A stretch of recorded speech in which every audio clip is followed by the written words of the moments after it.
Chinese के साथ deal हुई है उसमें उन्होंने कहा कि कंट्रोल श्रीलंका का रहेगा और आपके सिक्योरिटी कंसर्न्स हम देखेंगे। हमने तो हम्बनटोटा में आपके कंसर्न को एड्रेस किया है, आपके कंसर्न को एड्रेस किया है। बांग्लादेश, शेख हसीना यहां आई, क्या हमने कर दिया ऐसा जो उनके चुनाव के लिए खिलाफ होगा? प्रधानमंत्री मनमोहन सिंह जी प्रधानमंत्री के तौर पर जिस एलबीए को करके आए थे उसको हमने आगे बढ़ाया और उसका श्रेय दिया मैंने,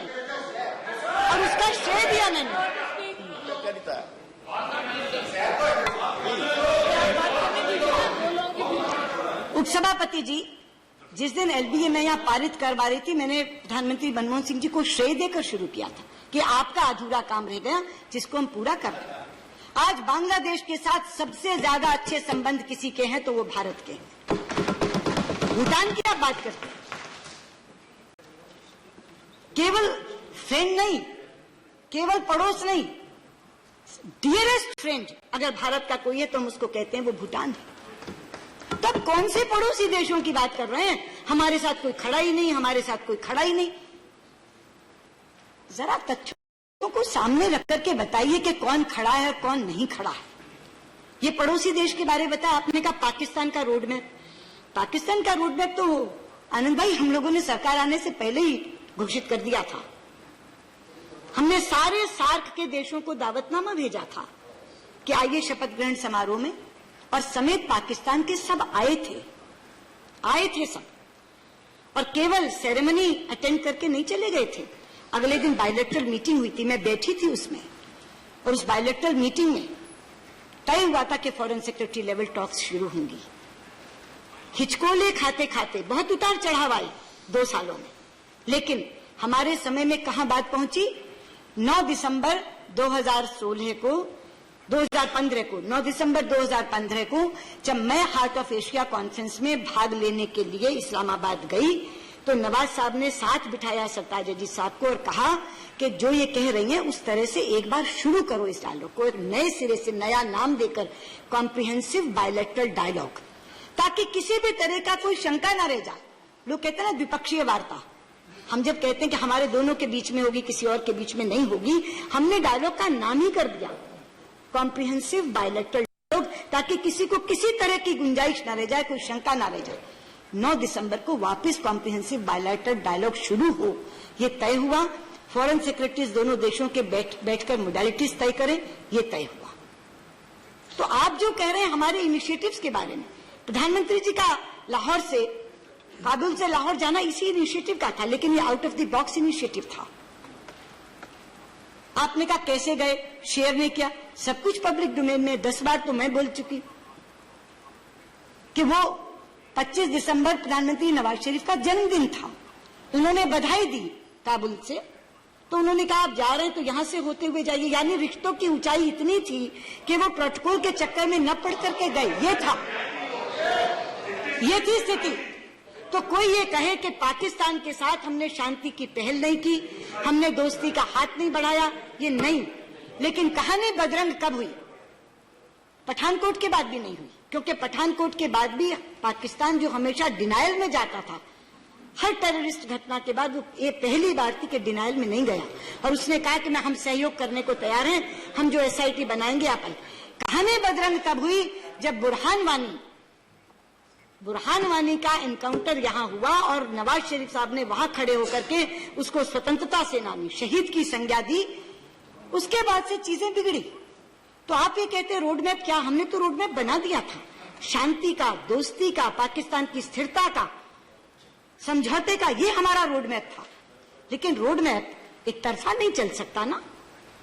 अब आप कहते हैं कि रोड मैप क्या है, तो रोड मैप तय है।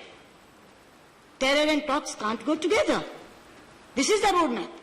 जिस दिन टेररिज्म खत्म कर देंगे, जिस दिन आतंकवादी घटनाएं करनी बंद कर देंगे, उस दिन वापस वार्ता शुरू हो जाएगी। ये है रोड मैप। अब बात करते हैं, आप चाइना की बात करते हैं। जहां तक चाइना में डोकलम का सवाल है, जो मनीष जी और सतीश जी ने खासतौर पे उठाया और आप लोग भी जानना चाहते हैं, लेकिन आपने एक बात कही आनंद आई कि जिस समय 1962 में स्थिति बनी चाइना और भारत के बीच की, तो अटल जी ने एक पत्र लिखा प्रधानमंत्री नेहरू को कि सदन बुलाओ, और प्रधानमंत्री नेहरू ने पॉजिटिवली रिस्पॉन्ड किया और सदन बुलाया। काश आज के विपक्ष ने ये किया होता। मैं बहुत दुखी हूं इस बात से कि सबसे बड़े प्रमुख विपक्षी दल के नेता ने चीन की स्थिति को जानने के लिए भारत के नेतृत्व को पूछने की बजाय चीन के राजदूत को बुलाना चाहिए। और अगर मेरी जानकारी सही है तो शायद आप भी उस मीटिंग में मौजूद थे।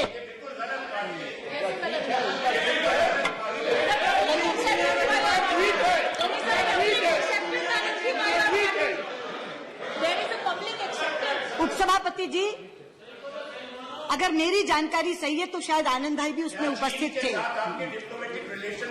नहीं, बिल्कुल है। क्यों है? क्या भारत का राजदूत बीजिंग में है या नहीं है? अगर भारत का राजदूत बीजिंग में हर किसी से मिल सकता है, अगर चीन और भूटान के राजदूत ने विपक्ष के लोगों से बातचीत करने की गुजारिश करी तो हमारे अंदर शिष्टाचार नहीं है। भूल गए अपने देखिए, उपसभा बहुत अच्छा हुआ। ऑर्डर स्वयं प्रश्न करने के बाद उन्होंने अपने उत्तर में स्वीकार ही नहीं किया, औचित्य ठहराया, जस्टिफाई किया। मैं यही कह रही हूं आपसे, पहले विपक्ष को भारत का दृष्टिकोण समझना चाहिए था, उसके बाद चीनी राजदूत को बुलाकर कन्फ्रंट करना चाहिए था कि हमारा तो ये पक्ष है।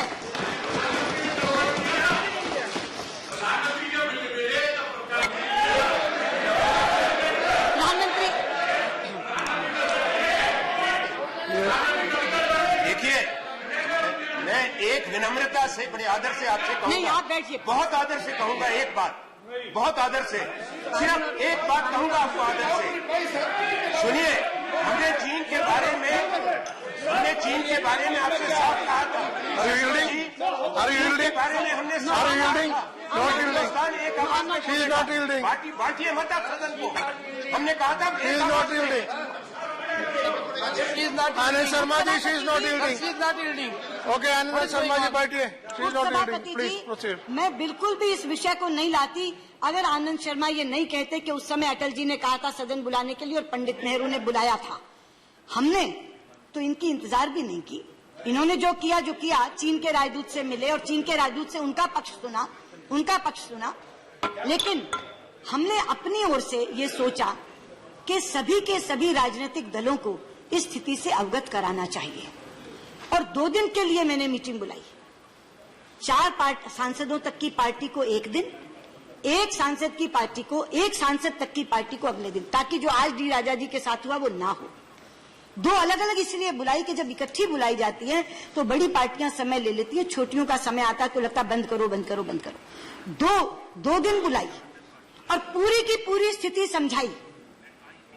और वो चूंकि विदेश मंत्री स्वयं रहे, उन्होंने समझी और बैठक ऐसे बंद नहीं की। मैंने कहा जो प्रश्न आपके थे उनके उत्तर मिल गए, जो जिज्ञासाएं आपकी थी शांत हो गई। उन्होंने कहा हाँ। तो मैंने कहा खत्म करूं मीटिंग? उन्होंने कहा हाँ। पूरी तरह से संतुष्ट होकर के वहां से विपक्ष लौटा। और मैं बहुत ही ज्यादा शुक्रगुजार हूं विपक्ष की कि जो सरकार की सोच थी कि इस तरह की चीजें डिप्लोमेटिक चैनल से तय होनी चाहिए। और मैं ये कहती हूं कि धैर्य और संयम, और उसमें भी भाषा संयम, बेहद जरूरी होता है इस तरह की चीजों को सुलझाने के लिए। अगर आप धीरज खोते हैं, अधीर होते हैं, उतावले होते हैं तो कभी भी संकट का हल नहीं निकलता। अगर आप भाषा संयम खोते हैं तो दूसरा प्रवोक होता है, इसलिए हल नहीं निकलता। तो हम धीरज भी बनाए हुए हैं, भाषा संयम भी बनाए हुए हैं। और इसलिए हमने अपने तमाम लोगों को नक्शे के साथ क्या स्थिति है, कैसी स्थिति है, मैं अंत में, क्योंकि चाइना के ऊपर जो स्टैंड उन्होंने कहा कि क्या है, वो आपको मालूम है, विदेश मंत्री आप रहे हैं कि अपने यहाँ ये प्रथा है कि हम जो स्टैंड्स हैं उनको लिखकर पढ़ते हैं ताकि कॉमा फुल स्टॉप की भी गलती ना हो जाए। तो मैं अंत में सबसे ज्यादा वही लूंगी, पहले मैं बाकी चीजों का जवाब दे दूं, लेकिन जो हमारा स्टैंड है उसको मैं पूरे का पूरा पढ़कर जो भारत सरकार का स्टैंड है बताऊंगी, ताकि उसमें किसी भी तरह का ये गुंजाइश ही ना बचे कि आप उसका कोई और निकाल सके। आपने तो ये कहा था, आपने तो ये कहा था, तो इसीलिए उसको मैं बिल्कुल अंत में लूंगी।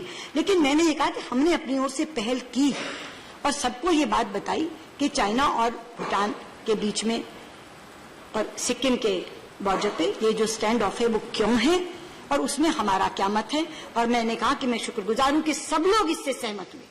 शरद पवार जी और मुलायम सिंह यादव, दो पूर्व रक्षा मंत्री उसमें थे बैठक में, और उन्होंने भी ये कहा, बल्कि शरद पवार जी ने तो अपना एक उदाहरण देते हुए कहा कि मेरे समय में ये ऐसी स्थिति हुई थी, लेकिन हम लोगों ने पेशेंस रखी थी, आप भी धीरज मत खोइए। हमने कहा हम बिल्कुल धीरज नहीं खोएंगे, हम बिल्कुल भाषा संयम बना करके रखेंगे ताकि इसका हल निकले।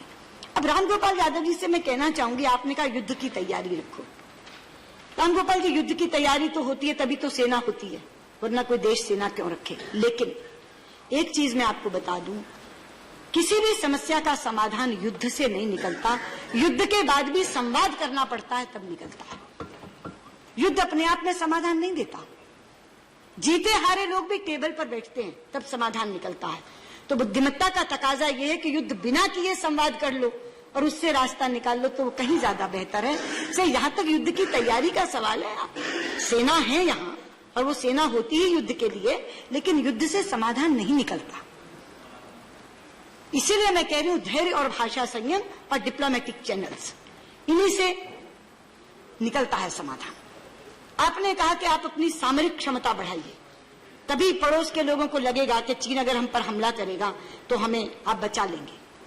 युग बदल गया रामगोपाल जी, युग बदल गया। अब सामरिक क्षमता से देश नहीं जाने जाते, अब आर्थिक क्षमता से देश जाने जाते हैं।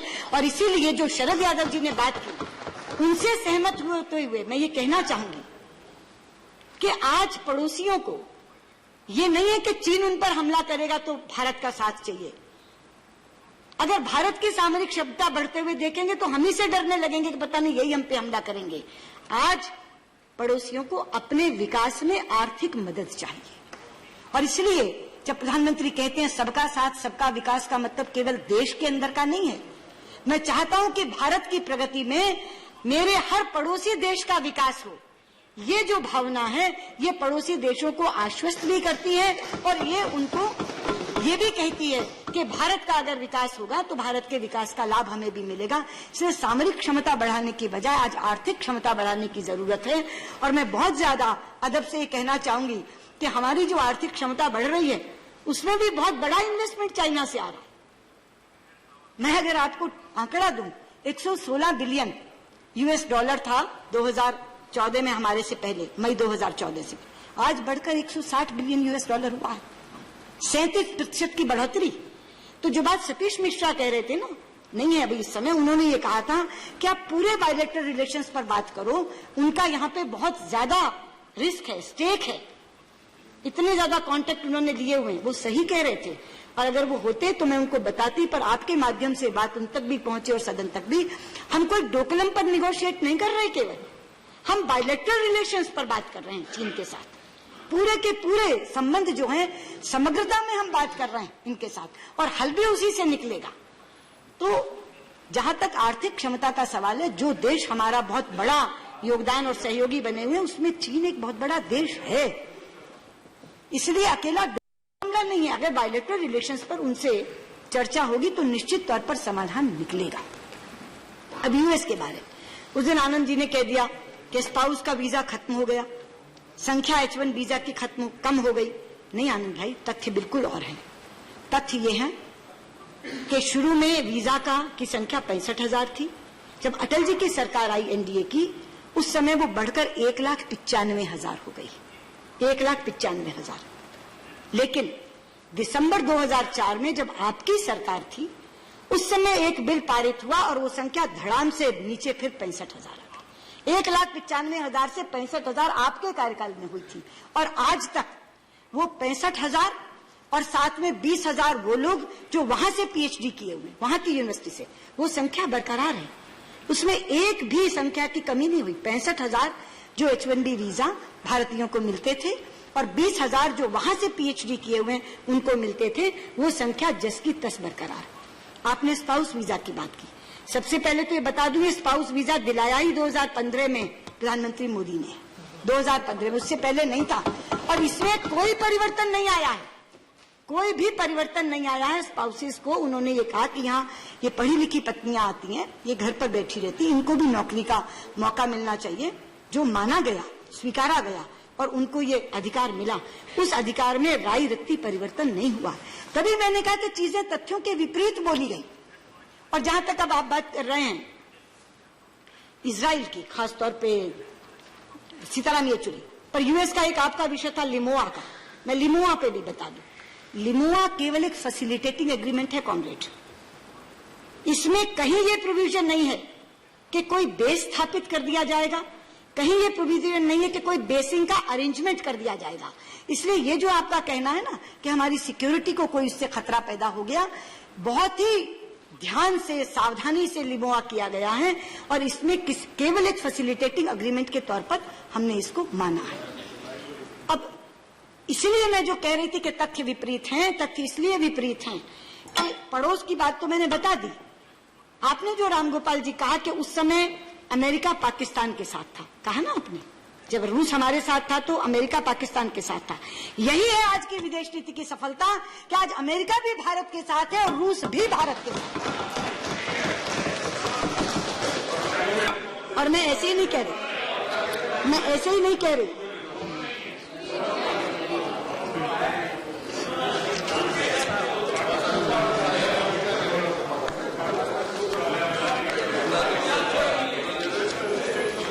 मैं ऐसे नहीं बोली, मैंने कहा ना मैं तथ्यों के साथ बोलूंगी। ये 23 जून 2017 अभी डिफेंस मिनिस्टर रशिया क्या कह रहे हैं, आपने कहा ना डिफेंस मैकेनिज्म बना लिया, पाकिस्तान के साथ बना लिया सीताराम येचुरी ने, और रामगोपाल यादव जी कह रहे थे, मैं बताऊं, कोच कर रही हूं उनको, we are determined to go ahead with building up cooperation in order to enhance to combat readiness of both countries' armed forces and to exchange experience in various defense related matters।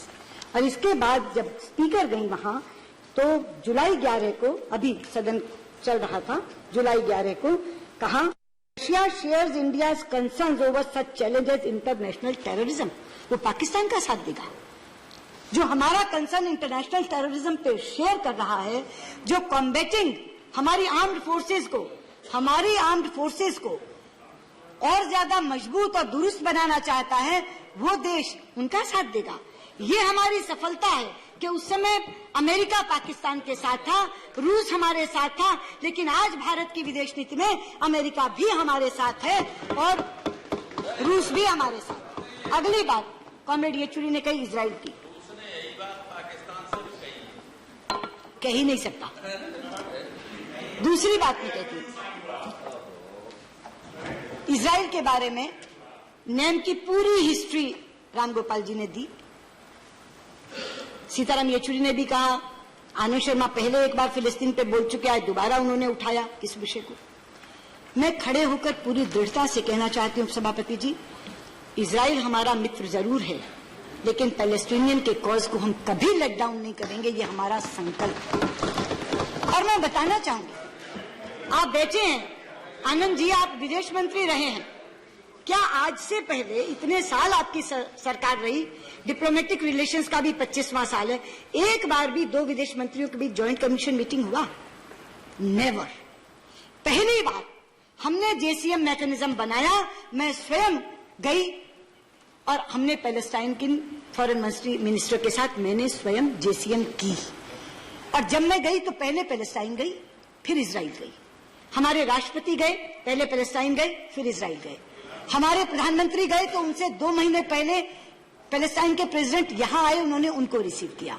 और वो केवल Israel क्यों गए? क्योंकि उनकी ये साधारण यात्रा नहीं थी, इजराइल की डिप्लोमेटिक रिलेशंस का 25वां साल था। वो डिप्लोमेटिक रिलेशंस आप ही की सरकार के समय, नरसिम्हा राव जी के समय स्थापित हुए थे, उसकी 25वीं सालगिरह मनाने के लिए वो गए।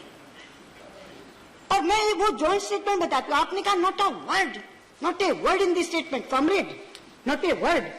How many words? Joint statement 2017. The two prime ministers discussed the developments pertaining to the Israel-Palestinian peace process. They underlined the need for the establishment of a just and durable peace in the region. They reaffirmed their support for an early negotiated solution between the sides based on mutual recognition and security arrangements. 5 sentences. आपने कहा not a word, not a word. दोनों ने बैठ करके बात की। और मैं एक और चीज बता दूं, जब मैं गई तो मेरी जेसीएम तो विदेश मंत्री के साथ थी, लेकिन प्रेसिडेंट अब्बास के साथ एक लंबी मीटिंग हुई। तो उन्होंने मुझसे क्या कहा? उन्होंने मुझसे कहा कि मैं चाहता हूं ये मामला सुलझ जाए तो इजराइल का झंडा पूरे अरब वर्ल्ड पर फहरे। और मैं ये चाहता हूं कि आप लोगों के बहुत अच्छे संबंध इजराइल के साथ हैं, अपने गुड ऑफिस को यूज करके, इस्तेमाल करके आप हमारा मसला सुलझवा सकते हैं, ये कहा। इन लोगों को चिंता है पैलेस्टाइन की, पैलेस्टाइन वालों को चिंता नहीं है, वो तो इसका स्वागत करते हैं। फिर जब अभी प्रेसिडेंट अब्बास यहाँ आए तो आपको मालूम है स्टैंडर्ड डिले, आनंद भाई सबसे पहले ईएम जाकर के कॉल ऑन करती हैं। तो जब मैं कॉल ऑन करने के लिए गई तो फिर उन्होंने ये बात दोहराई। और प्राइम मिनिस्टर के साथ जब डेलीगेशन लेवल टॉक्स में थे, जब रिस्ट्रिक्टेड टॉक्स में थे, दोनों में मैं बैठी थी, तो दोनों में उन्होंने ये बात दोहराई और उन्होंने ये कहा कि आप जो इजराइल के साथ आपकी दोस्ती है, मित्रता है, उसका लाभ उठा करके आप हमारा मसला सुलझवा दीजिए। वो इसको पॉजिटिव रूप में ले रहे हैं, हमारे इजराइल से रिश्तों को पैलेस्टीन पॉजिटिव रूप में ले रहा है, सकारात्मक रूप में ले रहा है। ये कह रहा है कि आप हमारा मसला सुलझाने में हमारी मदद करिए। और यहाँ पूरे का पूरा सदन चिंतित है, फिलिस्तीन की नीति निकल गई, नेम से छूट गए। पंडित जी ने कहा था, अच्छा पंडित जी ने कहा था, आपने कहा आनंद जी कि मैं बांडुंग में गई, मैंने पंडित नेहरू का नाम नहीं लिया। आपको याद है, आप ये सवाल पहले उठा चुके और मैंने उत्तर क्या दिया था? मैं बांडुंग कॉन्फ्रेंस में गई थी, लेकिन वहां किसी को बोलने का अवसर नहीं दिया गया था सिवा 3 जनों के। जब मैंने वहां भाषण ही नहीं दिया तो मैं पंडित नेहरू का नाम कहां से लेके?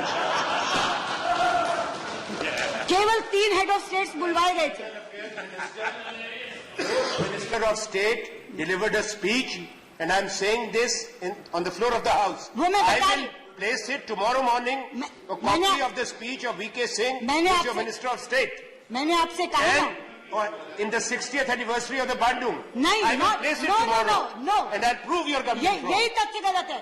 It was not the 60th anniversary of Bandung, it was 60th anniversary of Asia Africa Conference. That is what the Bandung Conference next day हुई है। मालूम होना चाहिए, Bandung Conference was Asia Africa Conference. Next day हुई है। That is what the Bandung Conference was.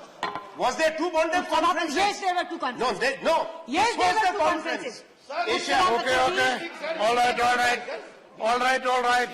Now proceed. उपसभापति जी, there were 2 conferences. There were 2 conferences.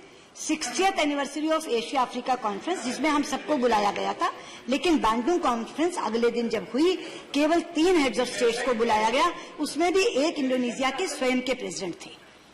तो वो जो कह रहे हैं कि वो बांडुंग के संस्थापक है, मुझे बहुत अच्छा लगा कि वहां प्रधानमंत्री नेहरू की फोटो थी, सब जगह इकट्ठी होर्डिंग्स थी, मेरा माथा गर्व से ऊंचा हुआ। लेकिन वहां चूंकि बोलने का मौका नहीं मिला, इसलिए मैं पंडित नेहरू का नाम ले ही नहीं सकती थी। ये मैंने आपसे बात की। वो इंडो, मैं कह रही हूँ, मैं बोल रही हूँ 2 कॉन्फ्रेंसेस थी। हाँ, तो एशिया अफ्रीका कॉन्फ्रेंस में वो बांडुंग की बात कर रहे हैं।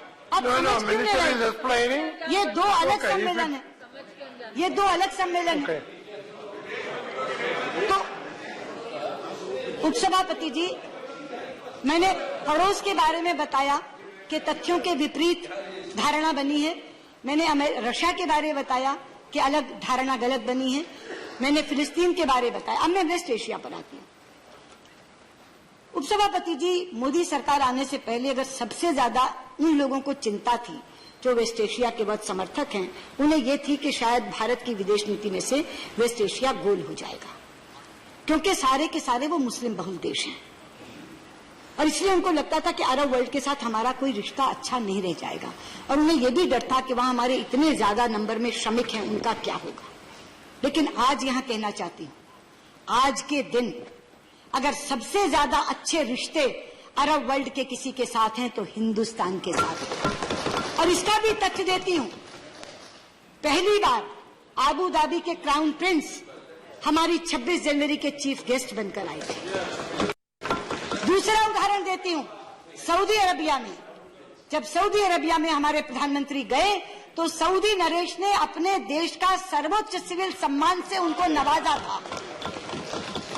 और तीसरा उदाहरण देती हूं, जिसका जिक्र किया था, रामगोपाल जी आपने यमन का जिक्र किया था। मैं कहना चाहती हूं आपसे, अगर हम यमन से लोगों को निकाल कर ला सके तो क्यों निकाल कर ला सके? लड़ाई किनके बीच में हो रही थी? सऊदी अरब और यमन। सऊदी अरब गोलाबारी कर रहा था, इस कारण से यमन का हवाई अड्डा बंद था। मैंने प्रधानमंत्री जी से कहा कि आप एक बार सऊदी नरेश से बात करेंगे, अगर वो गोलाबारी बंद कर दें कुछ दिनों के लिए तो हम अपने लोग निकाल लें। उन्होंने बात की, मेरे सामने बात की, तो सऊदी नरेश ने कहा कि कई दिनों के लिए तो नहीं, ऐसा करते हैं हर दिन 2 घंटे के लिए गोलाबारी बंद कर देते हैं, 9 से 11। आप यमनियों से बात कर लो, अगर वो हवाई अड्डा उस समय खोल दें तो आप अपने लोगों को निकाल लो। कितनी जटिल स्थिति थी। 3 ही तरीके हैं लोगों को निकालने के लिए, जल थल नभ, या सड़क के रास्ते निकालो, या समुद्र के रास्ते निकालो, या आकाश के रास्ते निकालो। आकाश के रास्ते विमान से, समुद्र के रास्ते शिप से, और सड़क के रास्ते बस से, रेल से। पूरे यमन में लड़ाई हो रही थी, कोई बस चल नहीं सकती थी, समुद्र में लुटेरे बैठे थे, पूरा का पूरा पायरेसी से ग्रस्त क्षेत्र है, और आसमान से गोलाबारी हो रही थी। ऐसी स्थिति में जब उन्होंने कहा कि सऊदी नरेश से बात हो गई है और वो कह रहे हैं कि हम रोज नहीं 9 से 11 में 2 घंटे के लिए गोलाबारी रोक दिया करेंगे, तो अब तुम यमनियों से बात करो कि वो हवाई अड्डा खोल दें। ये थी भारत की विदेश नीति की सफलता। 9 से 11 रोज 2 घंटे सऊदी अरब गोलाबारी रोकता था और यमनी हवाई अड्डा खोलते थे, और उसके कारण से जनरल वीके सिंह गवाह हैं, व्यक्तिगत तौर पर जाकर खड़े थे। 4,700 लोग हम अपने निकाल कर लाए, 2,000 विदेशी निकाल कर लाए, और वो छोटे मोटे देश के विदेशी नहीं थे रामगोपाल जी, 48 देशों के लोग निकाल कर लाए, जिसमें अमेरिका, फ्रांस, जर्मनी। नहीं, इसीलिए मैं कह रही हूँ, आपने जो तारीफ की ना, नहीं उसी से शुरू किया। आप कॉमरेड से बात कर रहे थे, कॉमरेड येचुरी से बात कर रहे थे, और आपने नहीं, मैंने उसी से शुरू किया कि रामगोपाल जी ने जो यमन में निकालने की तारीफ की, वो हमारी विदेश नीति की सफलता का एक बहुत बड़ा मानक है कि क्यों निकाल के ला सके। मतलब मैं ये कह रही हूं कि भारत में अगर एक तरफ सऊदी भी साथ देता और यमन भी साथ देता, अमेरिका भी साथ देता है, रूस भी साथ देता है, इजराइल भी साथ देता है, फलस्तीन भी साथ देता है, पड़ोस साथ देता, और आप कहते हम अकेले खड़े, हमारा कोई साथ ही देने वाला नहीं, हम तो अकेले खड़े, हम तो पूरी दुनिया में अकेले खड़े। ये कौन सा तरीका है? ये कौन सा तरीका है? और ये सारी चीजें मैं प्रूफ दे करके, सबूत दे करके बोल रही हूँ, एक एक चीज को सबूत दे करके बोल रही हूँ। इसलिए मैं आपसे कहना चाहती हूँ कि जिस विदेश नीति की इतनी ज्यादा प्रशंसा की जानी चाहिए, कि विश्व में इतने तरह के शंकाएं, इतनी तरह की चुनौतियां जिस समय हैं, उस समय जर्मनी भी हमारा दोस्त है, फ्रांस भी हमारा दोस्त है, ब्रेक्सिट के बावजूद EU भी हमारा दोस्त है, ब्रिटेन भी हमारा दोस्त है, पड़ोस के लोगों के लिए मैंने पहले ही बता दिया, अमेरिका भी हमारा दोस्त है, US भी हमारा दोस्त, और रूस भी हमारा दोस्त है। अमेरिका के बारे में 2 टिप्पणियां आई, आपत्तिजनक थी। एक तो शरद यादव जी ने कहा हम रमुआ हैं, वो हरिया हैं, और आपने कहा कॉमरेड कि हम तो US की स्ट्रेटेजिक पार्टनरशिप के बहुत ही जूनियर पार्टनर लगते हैं। मुझे नहीं लगता कि अपने देश के बारे में ऐसी बात कहनी चाहिए, लेकिन मैं कहना चाहूंगी हम रमुआ नहीं है उपसभापति जी। वहां से सवाल आया क्लाइमेट चेंज का, जिस समय प्रेसिडेंट ट्रंप ने ये कहा कि billions and billions and billions of dollars के लिए भारत ने पेरिस समझौता कर दिया, 1 घंटे के भीतर प्रधानमंत्री मोदी का बयान आया कि हम किसी के पैसे के मोहताज नहीं हैं, कोई रहे इसमें या ना रहे, हम इस कारण जलवायु परिवर्तन में रहेंगे कि हमारी प्रतिबद्धता आज की नहीं है, 5000 सालों की प्रतिबद्धता है। 5000 सालों की प्रतिबद्धता के कारण हम है, कोई रहे या ना रहे, भारत रहेगा। तब अगर US हमारे बारे में ये बोलता है तो हमें ये दम है, मोदी में ये मादा है कि वहीं खड़ा होकर के वो प्रेसिडेंट ट्रंप को चुनौती दे सकते हैं। इसलिए राजीव शुक्ला बोलते, वो ऐसे बोलते, अरे वो ऐसे बोलते ये याद है, मोदी ने कहा ये याद नहीं है। ये बोला ना आपने कि ट्रंप ने ये कहा, अगर राष्ट्रपति ट्रंप ने ये कहा तो संसदीय मर्यादा है कि रहो अगर बोले हो तो, लेकिन उसका पालन कौन करता है? आप बता दीजिएगा आनंद जी उनको कि उन्होंने ये कहा था कि राष्ट्रपति ट्रंप ये बोले। अरे भाई, राष्ट्रपति ट्रंप जो बोले वही याद क्यों है एक कान में? मोदी जो बोले वो याद रखो ना। वो चुनाव की सभा कराते हैं।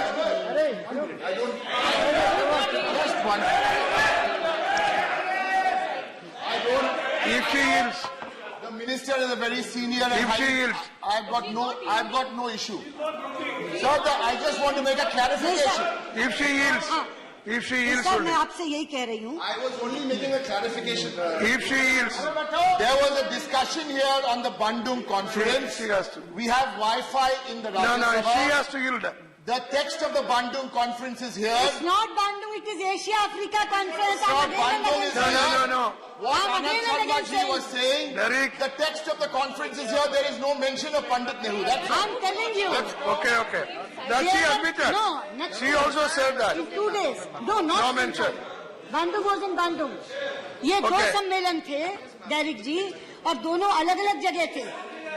जो बैंडुंग कॉन्फ्रेंस थी वो बैंडुंग में ही थी। बैंडुंग में हम नहीं गए, मतलब हम गए, हमें बोलने का वहाँ मौका नहीं था। बहुत हो गया आप बार बार एक ही चीज को कह जा रहे हैं। 10 बार स्पष्टीकरण दे No. Minister, you need not react. You reply. Asia Africa conference. You need not react to everything. You only reply. She's not yielding. She is not yielding. Yeah. उपसभापति जी, She is Yeah. not yielding. Why? मैंने कम से कम 10 बार इसका स्पष्टीकरण दिया है। ये दो अलग कॉन्फ्रेंसेस थी, दो अलग स्थानों पर थी, दो अलग दिनों में थी। Okay. बैंडुंग कॉन्फ्रेंस अगले दिन थी, बैंडुंग में थी। उस कॉन्फ्रेंस में हमें बोलने का अवसर नहीं था। जो Okay, that's very और clear. जो एशिया अफ्रीका कॉन्फ्रेंस थी वो एक दिन पहले थी और अलग शहर में थी। Yeah. यानी दो कॉन्फ्रेंसेस, दोनों कॉन्फ्रेंसेस 2 दिन में, दोनों कॉन्फ्रेंसेस 2 अलग स्थानों पे, दोनों के नाम अलग। बैंडुंग कॉन्फ्रेंस में बुलाए गए थे बोलने के लिए केवल 3 लोगों को समय मिला। बार बार उसी चीज को उठाया जा ठीक रहा है, you said it many times. That's okay. Proceed. Sir ठीक All right, you proceed. वो संतुष्ट हो गए, अच्छी बात है। नहीं, मैं यही कह रही थी कि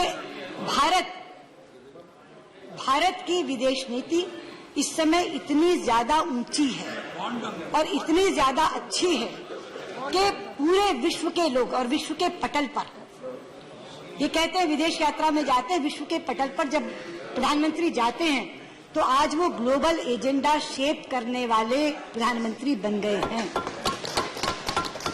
G20 में जाते हैं, काले धन की बात करते हैं, दोबारा G20 में जाते हैं, टेररिज्म की बात करते हैं, इंटरनेशनल सोलर अलायंस बनाते हैं अगर पेरिस में जाते हैं तो, जब SDGs तय होते हैं, सस्टेनेबल डेवलपमेंट गोल्स, उसमें पॉवर्टी एलिविएशन डलवाते हैं। आज भारत ग्लोबल एजेंडा को शेप कर रहा है, उसका निर्माण कर रहा है।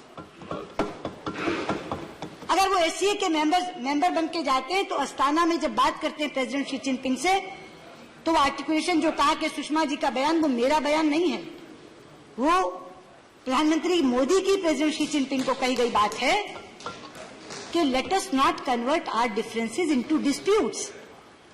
और रामगोपाल जी, वो सीमा विवाद के बारे में नहीं था, सभी मतभेदों के बारे में था।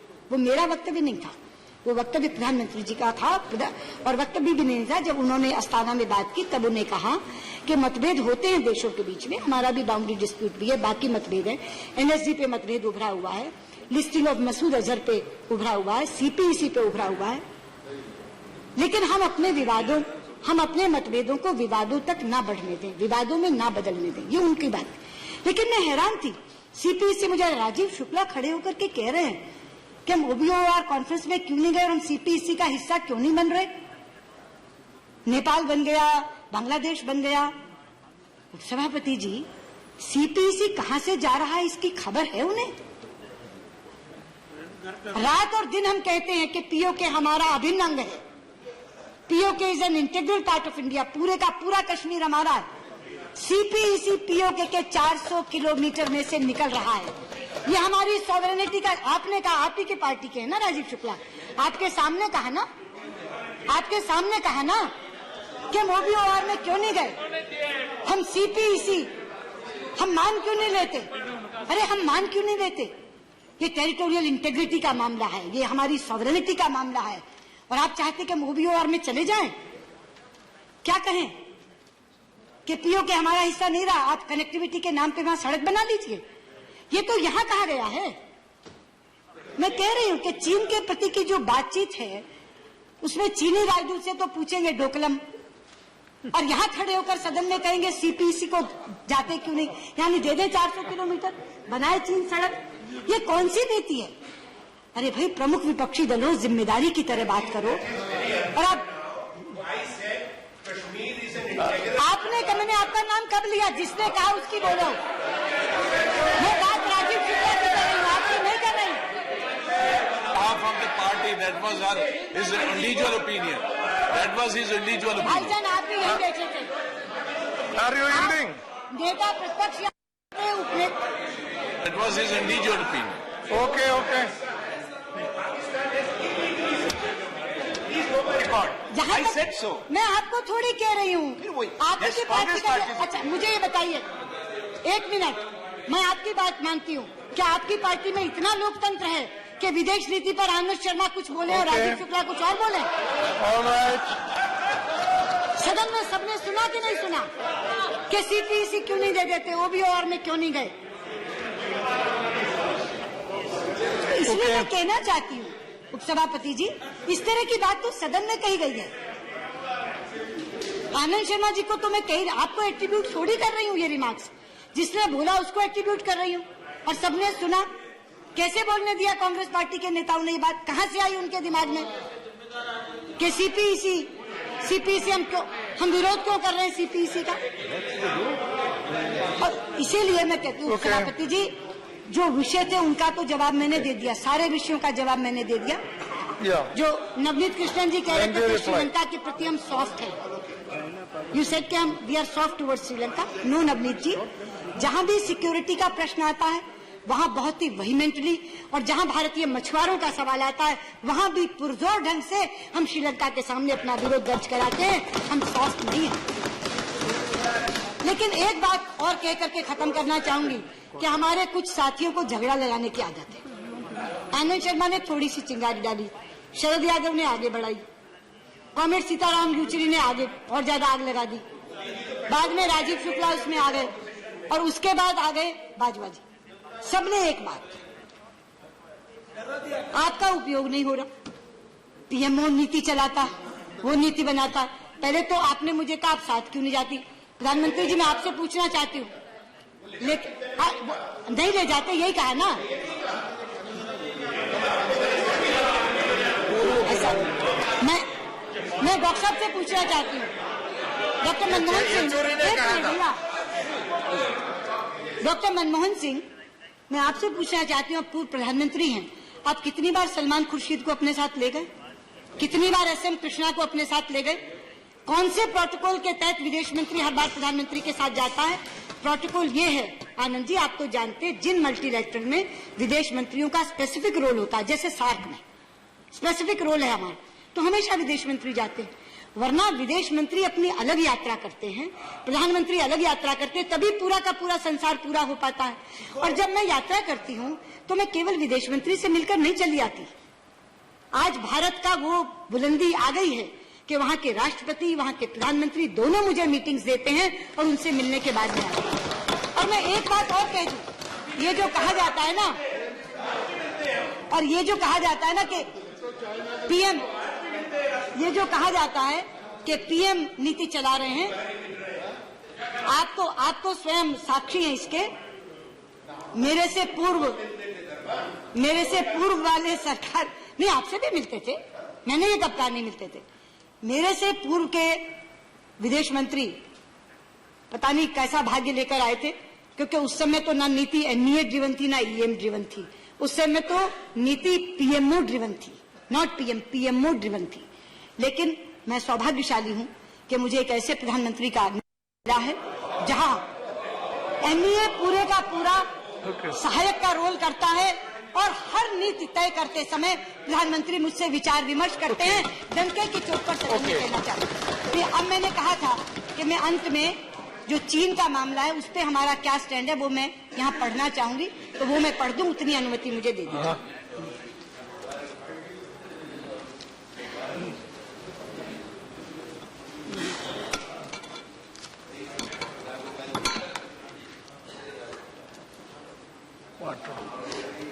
मंगलदाई, मैंने कहा था कि विदेश नीति का, अब फिर आप लोग बात करोगे, फिर कहोगे मुझे सुना नहीं, आपने मेरा नाम नहीं लिया।